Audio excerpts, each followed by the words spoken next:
चलिए दोस्तों, आज हम लोग पढ़ेंगे मॉडर्न हिस्ट्री का जो एक नंबर का चैप्टर था उत्तर वैदिक मुगल काल, जिसके बारे में हम लोग पढ़ चुके हैं। और दूसरा जो हम लोग का टॉपिक है भारत में यूरोपीय कंपनियों का आगमन। तो आज हम लोग जानेंगे भारत में यूरोपीय कंपनियों का आगमन कैसे हुआ, कब हुआ और क्यों हुआ। तो सबसे पहले हम लोग जानेंगे कि यूरोप एक महाद्वीप देश है। यूरोप यूरोप यह जिस तरह हम लोग का भारत है उसी तरह एक महादेश है। और दूसरा एक एशिया महाद्वीप पड़ता है। एशिया एशिया और एशिया में बहुत सारे देश हैं, जिसमें से यहाँ पे हम लोग का भारत पड़ता है। भारत पड़ता है और इन दोनों के बीच काफी समय पूर्व से, यानी कि हम लोग कह सकते हैं मॉडर्न आधुनिक, यहाँ पे जब आधुनिक साम्राज्य का खोज हो रहा था तब हम लोग के यहाँ पे मेडुअल यानी कि मध्यकालीन भारत का समय चल रहा था। दोनों के बीच बहुत अच्छे व्यापारिक संबंध थे, व्यापार चल भी रहा था। फिर एक घटना हुई यहाँ पे। यूरोप का यहाँ पे एक देश पड़ता है। यूरोप का एक देश पड़ता है कुस्तुनतुनिया। कुस्तुनतुनिया। और कुस्तुनतुनिया के बगल में एक और देश पड़ता है तुर्की। तुर्को और तुर्कों की राजधानी अंकारा है। तुर्कों की राजधानी अंकारा है। और कुस्तुनतुनिया को वर्तमान में हम लोग वर्तमान में इस्तांबुल के नाम से जानते हैं। इस्तांबुल के नाम से जानते हैं।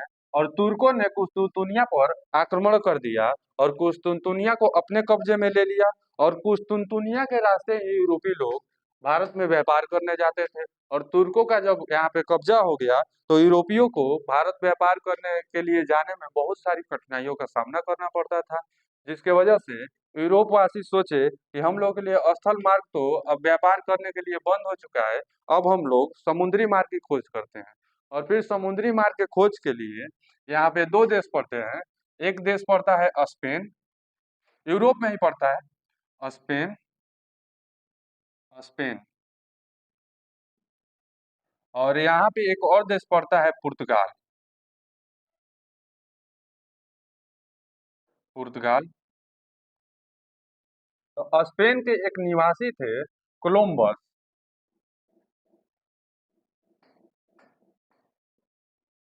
कोलंबस साहब थे। और कोलंबस साहब भारत जाने के लिए समुद्री रास्ते की खोज में निकले।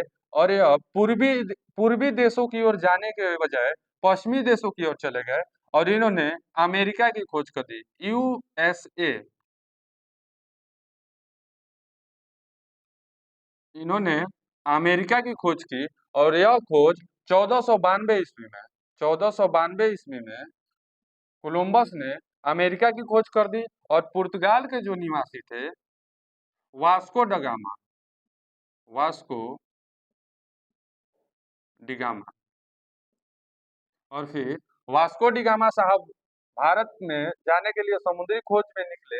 और वास्को डिगामा भारत के खोज के लिए जाने के क्रम में यहाँ पे एक और छोटा सा देश पड़ता है, महाद्वीप पड़ता है, इसको महादेश भी बोल सकते हैं, अफ्रीका।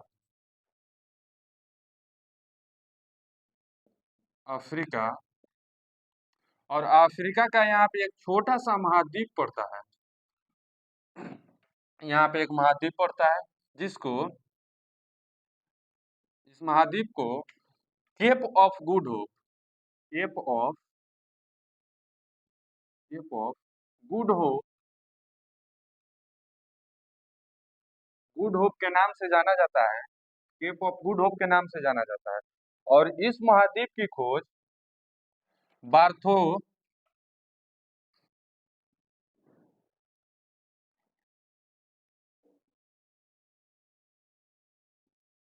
बार्थोलो बार्थोलो मोडियाज ने की थी। और यह खोज इन्होंने 1487 ईस्वी को केप ऑफ गुड होप का खोज किया था, और केप ऑफ गुड होप को हम लोग उत्माशा अंतरीप और तूफानी अंतरीप के नाम से भी जानते हैं। और नवंबर 1947 ईस्वी को, नवंबर 1947 ईस्वी को केप ऑफ गुड होप का नाम बदलकर आशा अंतरिप रख दिया गया। आशा अंतरिप, केप ऑफ गुड होप का नाम बदलकर 1947 ईस्वी में आशा अंतरिप रख दिया गया, और फिर अब इसको आशा अंतरिप के नाम से भी जाना जाता है। और Vasco da Gama cape of good hope के रास्ते, केप ऑफ गुड होप होते हुए, केप ऑफ गुड होप होते हुए भारत पहुंचे। और भारत का एक मालाबार तट पड़ता है, जिसके जस्ट बगल में एक बंदरगाह पड़ता है, कालीकट बंदरगाह।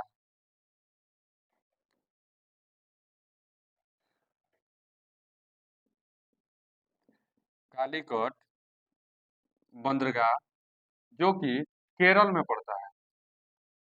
और वास्को डी गामा केरल जा पहुंचे। और वास्को डी गामा जब केरल गए, उस टाइम का जो टाइम पीरियड था, 20 मई, इसको हम लोग लिख देंगे, 20 मई 1498 को वास्को डी गामा कालीकट जा पहुंचे। और 20 मई 1498 को वास्को डी गामा ने भारत की खोज की। इनको हम लोग भारत के खोजकर्ता के नाम से भी जानते हैं। और यहाँ से आगे बढ़ने से पहले दो चीजें हम लोग और जान लेंगे। यहाँ पे जो स्पेन पड़ता है, स्पेन का कैपिटल जो है, स्पेन के कैपिटल के बारे में हम लोग जानेंगे। स्पेन का जो कैपिटल पड़ता है वो मैड्रिड पड़ता है। और पुर्तगाल का जो कैपिटल पड़ता है, लिस्बन पड़ता है। पुर्तगाल का जो कैपिटल पड़ता है वो लिस्बन पड़ता है, और स्पेन का जो कैपिटल पड़ता है वो मैड्रिड पड़ता है। और यहाँ पे एक चीज और जानेंगे, समुद्री रास्ते की खोज के क्रम में एक प्रिंस थे यूरोप के, जिनका नाम द हेनरी था। उनको द हेनरी तो नाम था ही, द नेविगेटर के नाम से भी उनको नाम से जाना जाता है। और 1453 ईस्वी में जब कुस्तुनतुनिया पर तुर्कों का हमला होता है, उस समय इसको कुस्तुनिया बोला जाता है, लेकिन वर्तमान में इसको इस्तानबुल के नाम से जाना जाता है। और फिर हम लोग का अगला जो टॉपिक है उसके बारे में हम लोग देखेंगे। इसको भारत में जो यूरोपीय कंपनी का आगमन हुआ था, कंपनी के आने का क्रम और कंपनी स्थापना का क्रम हम लोग जान लेंगे। तो भारत में जो पहली कंपनी आई थी,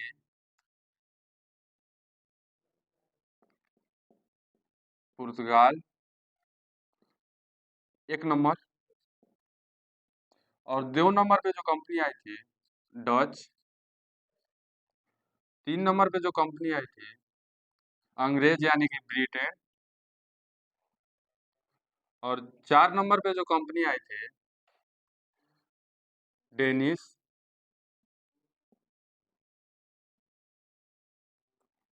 5 नंबर पे जो कंपनी आई थी, फ्रांसीसी यानी कि फ्रांस। 6 नंबर पे जो कंपनी आई थी, स्वीडिश।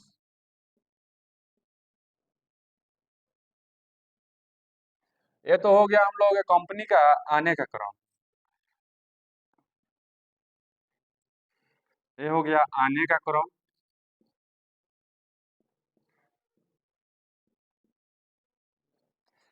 आने के लिए तो सबसे पहले पुर्तगाल आया था, डच आया था, अंग्रेज आया था, डेनिश आया था, फ्रांसी आया था, और स्वीडिश आया था। लेकिन इसके बाद हम लोग यहाँ पे देखेंगे कंपनी स्थापना का क्रम, या तो आने का क्रम हो गया। और इसके बाद हम लोग देखेंगे कंपनी स्थापना का क्रम। तो 1 नंबर पे जो सबसे पहले देश अपना कंपनी स्थापित करता है वो पुर्तगाल है। पुर्तगाल जो अपना कंपनी 1498 ईस्वी में आते हैं, और 1498 ईस्वी में ही स्थापित कर देते हैं। और इसके बाद जो दूसरे आते हैं, आए तो डच थे, लेकिन कंपनी स्थापित अंग्रेज करते हैं।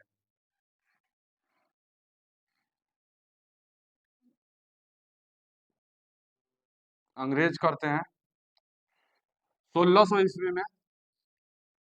और 3 नंबर पे डच अपना कंपनी स्थापित करते हैं, जो कि 1602 ईस्वी में करते हैं। और 4 नंबर पे जो थे वो डेनिस थे,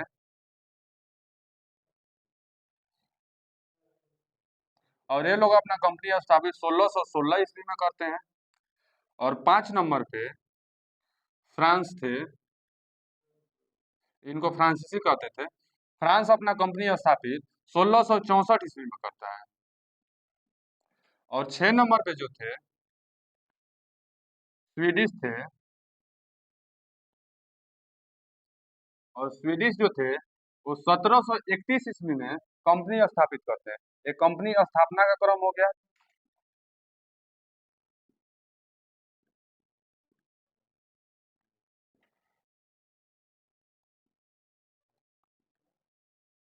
कंपनी स्थापना का क्रम हो गया। और इसके बाद फिर हम देखेंगे भारत के बारे में। भारत में आए, कहाँ कहाँ आए, कौन कौन सी जगह इन लोगों का कंपनी स्थापित हुआ, कितने बंदरगाह थे, इसके बारे में हम लोग आगे देखेंगे। पुर्तगाल के बारे में देखेंगे। और पुर्तगाल जब वास्को डी गामा आते हैं, वास्को डी गामा जब भारत आते हैं, यहाँ पे हम लोग जानेंगे जो पहला पुर्तगाल का जो व्यापारी भारत आया, फर्स्ट व्यापारी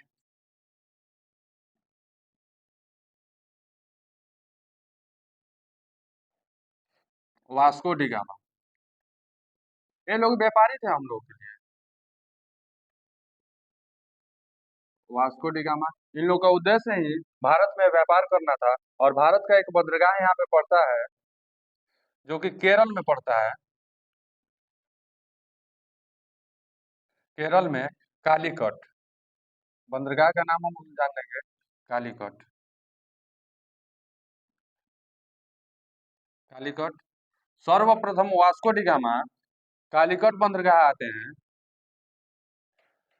और वह जो सन था 14, वास्को डी गामा जो कालीकट बंदरगाह है, 1420 मई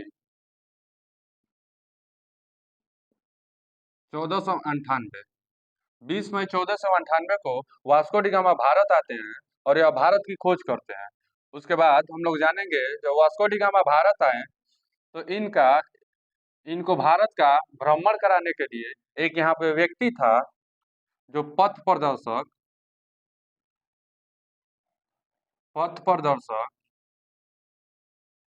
जिसका नाम अब्दुल मनीर था। अब्दुल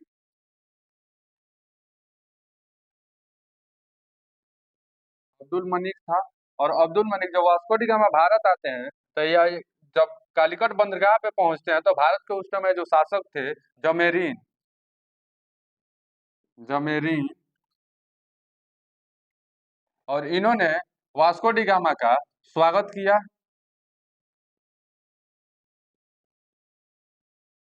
वास्को डी गामा का स्वागत किया। और वास्को डी गामा जिस जहाज से आए थे उसका नाम कप्पा डाबू था। कप्पा डाबू जहाज से आए थे। और इसके बाद हम लोग जानेंगे अब्दुल मनीर कौन था। तो यह एक गुजरात का व्यापारी था। और इसके बाद हम लोग इतना ही जानेंगे। और इसके बाद फिर जो दूसरे व्यापारी आते हैं भारत में, सेकंड व्यापारी,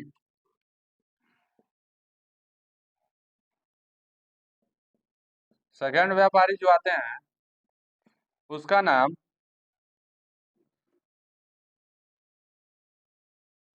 पेड्रो अल्वेरेज कैबरेज था। दूसरे व्यापारी का नाम पेड्रो एल्वेरेज कैबरेज था।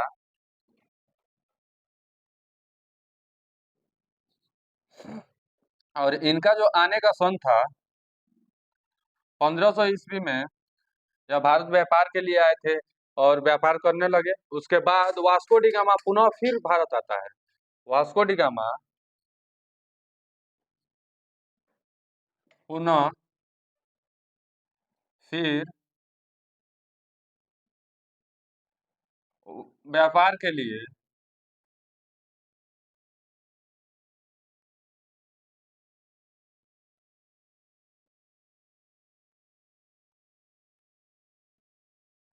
दोबारा भारत आया। और वास्को डी गामा जब दोबारा भारत आया था तो उसका सन था 1502 ईस्वी। 1502 ईस्वी व्यापार के लिए भारत आता है। और क्यों ना आए, क्योंकि उसके आने के पीछे रीजन यह था कि वास्को डी गामा जब 1498 को भारत आया था तो यहाँ से सूती वस्त्र, मसाले लेकर यूरोप गया था। और वहां पे वास्को डी गामा जब उसको बेचता है तो उसका आने जाने का खर्चा और उसका जो लागत था उसके अलावा इसको 60% यानी कि 60 गुना, 60 गुना फायदा होता है।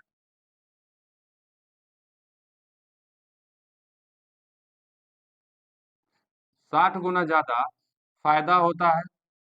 इसीलिए वास्को डी गामा दोबारा भारत आया और फिर यहाँ पे व्यापार करने लगा। पुर्तगाली जो आए तो वह सबसे पहले कहाँ कहाँ पे फैक्ट्री स्थापित किए। तो सबसे पहले जो फर्स्ट फैक्ट्री फर्स्ट फैक्ट्री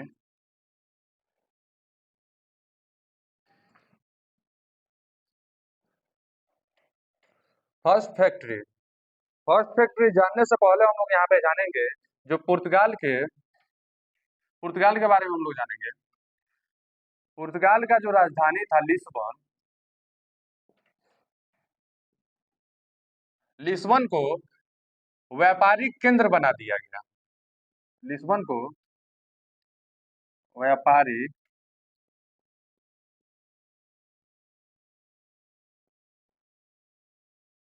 केंद्र बना दिया गया, क्योंकि पुर्तगाली लोग जब वास्को डी गामा भारत आए थे, इन्होंने भारत में में व्यापार को देखा। तो फिर इन लोगों को लगा कि हम लोग यहाँ से व्यापार करेंगे और अच्छा खासा प्रॉफिट कमाएंगे। तो लिस्बन को व्यापारिक केंद्र बना दिया गया। और उस टाइम पुर्तगाल के जो शासक थे मैनुअल प्रथम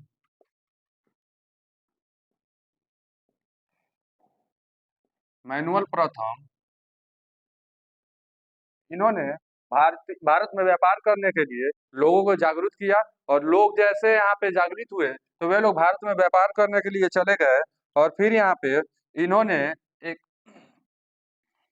एक उपाधि धारण की, वाणिज्य की उपाधि, वाणिज्य की उपाधि इन्होंने वाणिज्य की उपाधि धारण की। और पुर्तगाल से व्यापारियों को व्यापार करने के लिए भारत भेजने लगे। और सबसे पहले जो पुर्तगाल की फैक्ट्री भारत में स्थापित हुई थी 1503 ईस्वी में कोचीन में स्थापित हुई थी। कोचीन में फर्स्ट फैक्ट्री स्थापित हुई थी। और इसके बाद जो दूसरा फैक्ट्री स्थापित हुआ, सेकेंड फैक्ट्री सेकेंड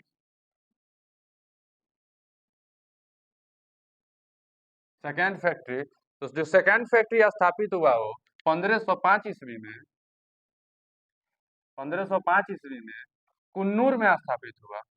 कन्नूर में दूसरा फैक्ट्री 1505 ईस्वी में कुन्नूर में स्थापित हुआ।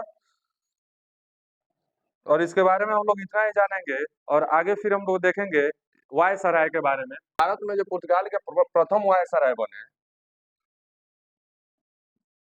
फर्स्ट वायसराय फर्स्ट वायसराय जो बने उनका नाम फ्रांसिस्को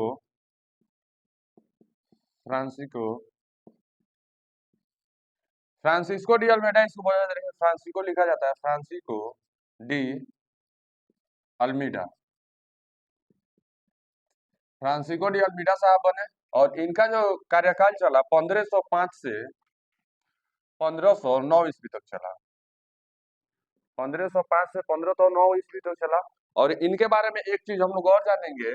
इन्होंने वायसराय बनते ही भारत के हिंद महासागर में अपने सैनिकों को तैनात कर दिया। और फिर इन्होंने एक पॉलिसी लागू किया, policy blue water policy, blue water policy. इन्होंने एक ब्लू वाटर पॉलिसी लागू किया, जिसके तहत हिंद महासागर में अपने सैनिकों को तैनात किया। और इसके बाद इन्होंने एक 1508 ईस्वी में एक युद्ध लड़ा। 1508 ईस्वी में इन्होंने एक युद्ध लड़ा। ब्लू वाटर पॉलिसी के तहत इन्होंने हिंद महासागर में हिंद महासागर में अपने सैनिकों को 9 सैनिकों को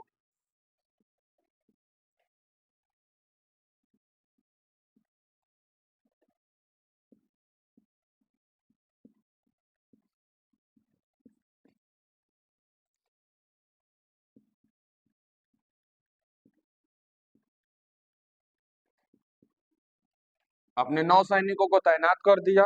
और इन्होंने 1508 ईस्वी में 1508 ईस्वी में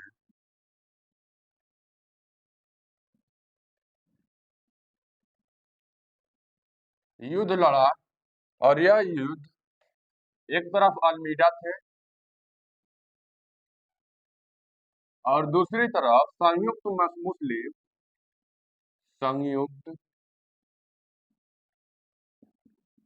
मुस्लिम 9 सैनिक थे।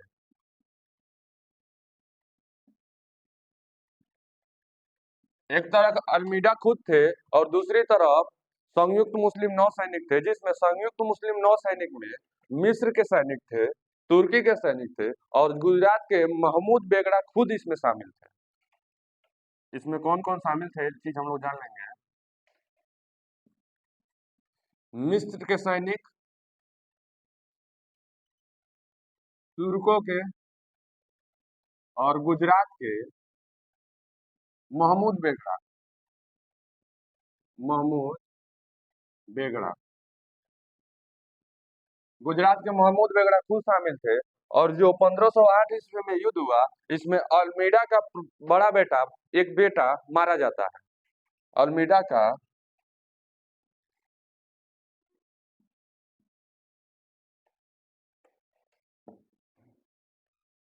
सन मर जाता है, जिसके बाद यह युद्ध समाप्त हुआ। और दूसरा जो वायसराय बना, सेकेंड वायसराय,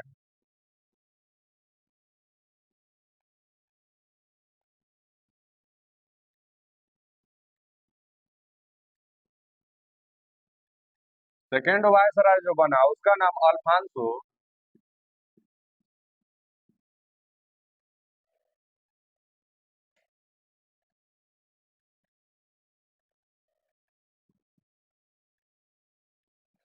और दूसरा जो वायसराय बना अल्फांसो डी अल्बुकर्क। इसका जो समय काल चला 1509 ईस्वी से लेकर 1509 से 1515 ईस्वी तक। और इसने बहुत अच्छे अच्छे काम भी किए, जिसमें जिसका इसके कार्यों को देखकर इसको वास्तविक वायसराय कहा जाता था। वास्तविक वायसराय वास्तविक वायसराय कहा जाता था। और दूसरा जो इसने सबसे अच्छा काम किया, सती प्रथा पर रोक लगा दी। सती प्रथा पर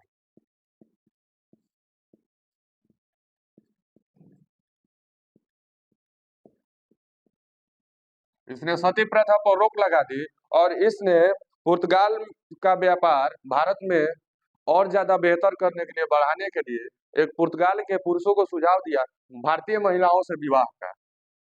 भारतीय महिलाओं से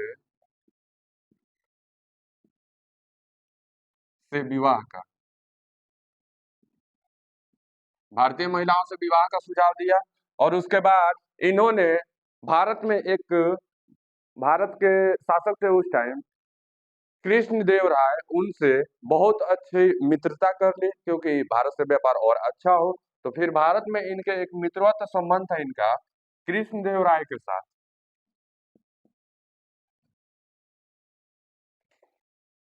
कृष्णदेव राय के साथ कृष्णदेव राय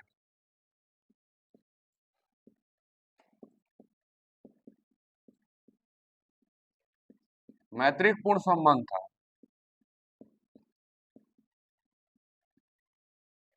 और उसके बाद इन्होंने जो राजधानी थी कोचीन, उसको मुख्यालय बना दिया।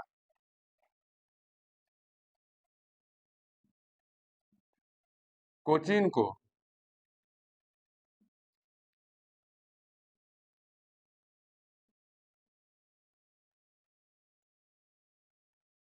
कोचीन को मुख्यालय इन्होंने बना दिया। और उसके बाद 1510 ईस्वी में, 1510 में 1510 ईस्वी में इन्होंने बीजापुर के उस टाइम सुल्तान थे आदिल शाह, बीजापुर के सुल्तान आदिल शाह से इसने गोवा को छीन लिया 1510 में।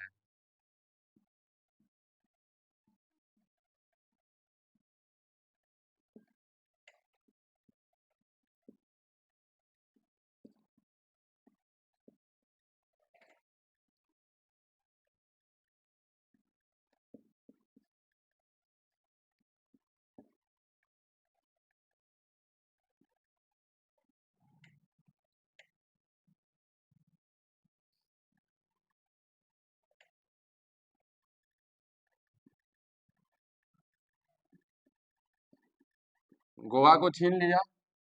और फिर 1511 ईस्वी में, 1511 ईस्वी में इसने मलक्का जल संधि पर,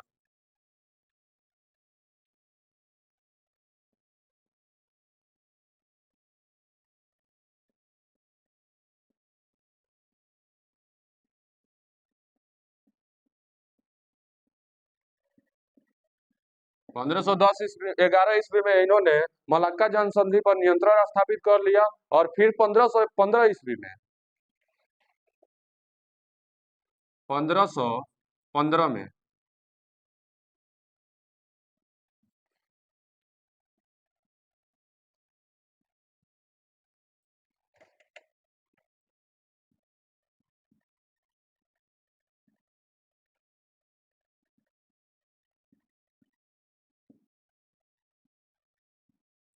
इसको हम लोग बहुत आसानी से याद कर सकते हैं। 1511 ईस्वी में मलक्का जल संधि पर नियंत्रण, और 1515 ईस्वी में हारमुज जल संधि पर इसने नियंत्रण कर लिया और जोनो जल संधि को अपने कब्जे में ले लिया। और फिर 1515 ईस्वी में इन्होंने एक और अच्छे काम किए। 1515 में इसने प्रथम चर्च का निर्माण कराया।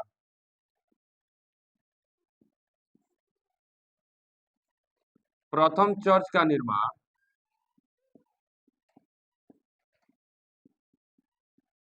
गोवा में कराया।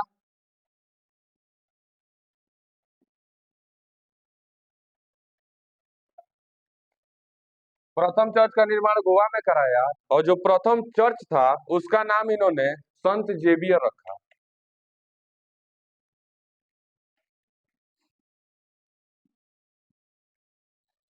संत जेवियर। प्रथम चर्च का नाम इन्होंने संत जेवियर रखा। और इसके बाद हम लोग 3 नंबर के जो वायसराय हैं उनके बारे में जानेंगे। 3 नंबर के जो वायसराय हुए,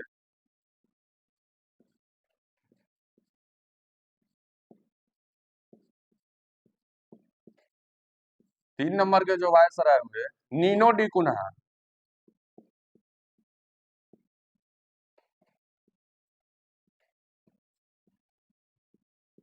और नीनो डी कुन्हा के बारे में हम लोग जानेंगे।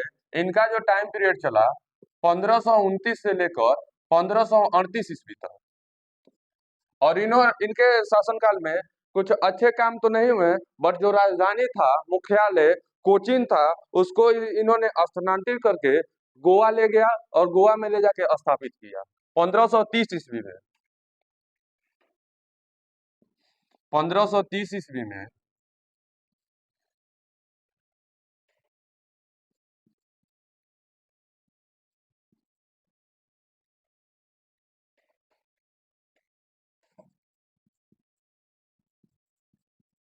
कोचीन से स्थानांतरित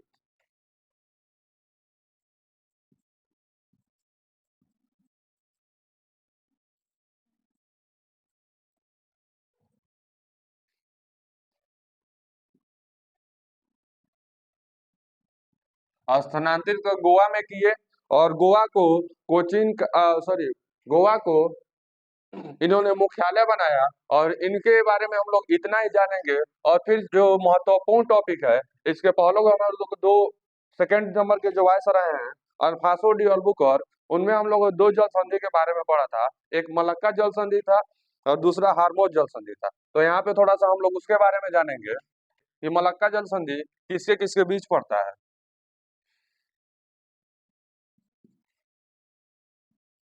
मलक्का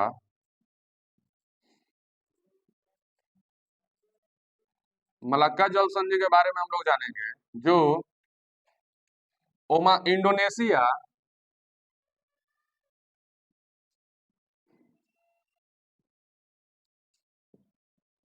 इंडोनेशिया और मलेशिया के बीच पड़ता है। मलक्का जल संधि इंडोनेशिया और मलेशिया के बीच पड़ता है। और दो दूसरा जो था हार्मोज जल संधि। हार्मोज जल संधि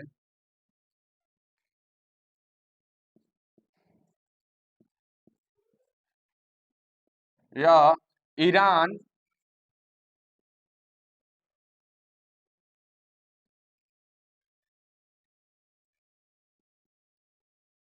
और ओमान के बीच पड़ता है। और इस तरह हम लोगों ने दोनों जल संधि के बारे में जान लिया। और जल संधि वो होता है जो एक स्थल हो और चारों तरफ से जल से घिरा हुआ हो, उसको जल संधि कहते हैं। मतलब दो महासागरों के मिलाव के बीच कोई स्थल मार्ग आ जाता है, उसको जल संधि कहते हैं। और उसके बाद हम लोग जानेंगे पुर्तगाल के बारे में, थोड़ा सा यहाँ बहुत इंपॉर्टेंट टॉपिक है। पुर्तगाली साम्राज्य को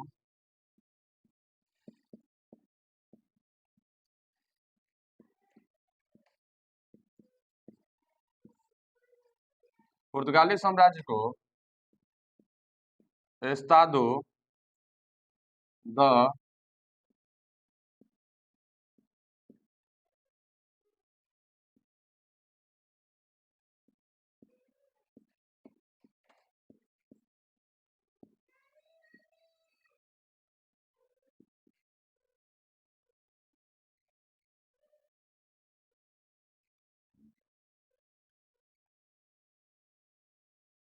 एस्तादो द इंडिया के नाम से जाना जाता है।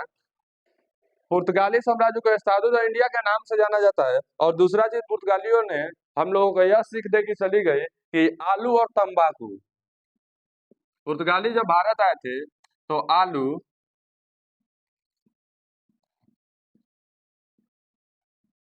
एक तो बहुत अच्छा कार्य किया कि आलू खाना पुर्तगालियों ने हम लोगों को सिखाया, और तंबाकू खाना भी सिखा दिया, जिसकी वजह से हम लोग के यहाँ अभी कैंसर से लोग मर रहे हैं। और तीसरा जो टॉपिक है बहुत इंपॉर्टेंट है, पुर्तगालियों ने ही प्रिंटिंग प्रेस का प्रचलन किया।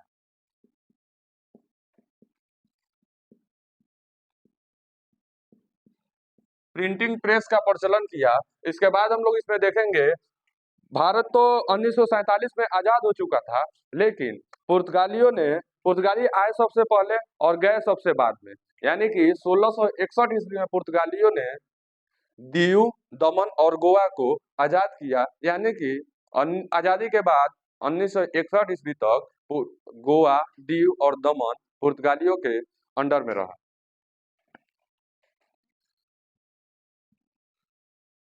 1961 तक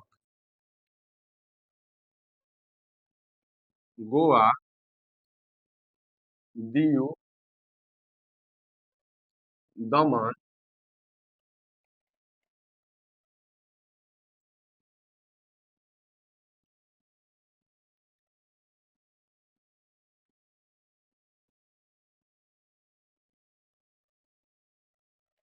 1961 तक गोवा, दीव और दमन इनके अधिकार में रहा, पुर्तगालियों के अधिकार में रहा। इसके बाद हम लोग इनके बारे में इतना ही जानेंगे। और फिर अगले क्लास में हम लोग पढ़ेंगे, पुर्तगाली तो इसमें पढ़ लिए, फिर डच, अंग्रेज और फ्रांसीसी के बारे में हम लोग, जो हम लोग का 3 टॉपिक पढ़ता है बचता है, अगले क्लास में देखेंगे। तब तक आप लोग इसको नोट कीजिए और अच्छे से याद कीजिए।